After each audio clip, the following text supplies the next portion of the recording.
अस्सलाम वालेकुम। ए मियाँ मेरे दिल के मरीज़ ने, फालिज के मरीज़ ने।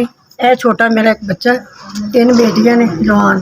किराए का साड़ा मकान है तो साड़ी मदद की। कमान वाला मंजे ते पै गए।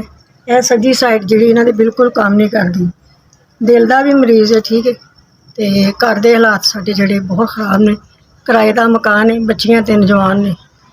बहुत परेशान आ, साढ़े को दवाई जोगे पैसे नहीं। ताड़ी मेहरबानी। इको मेरा बच्चा है, कमान जोगा नहीं है, ठीक है। अल्लाह मियां तुहानू जिंदगी अता है कि ताड़ी दुआ कर सकने, जिन्नी हो सके। असीं बहुत गरीब, ताड़ी मेहरबानी, साड़ी मदद की जाए। इस बुढ़ापे च भी मैं मेहनत मजदूरी करके अपने बच्चे पा रही हूँ। किराए का मकान ठीक, मैं इस करके बहुत परेशान।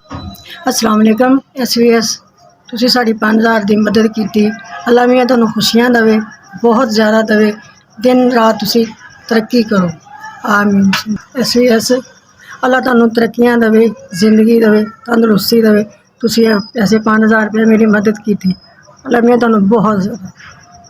SVS अल्लाह तुहानू तरक्की देवे, जिंदगी देवे, तंदुरुस्ती तुहाडे दायरे नू बहुत ज़्यादा देवे। तुसीं साडे गरीबां दी मदद कर दो, आमीन।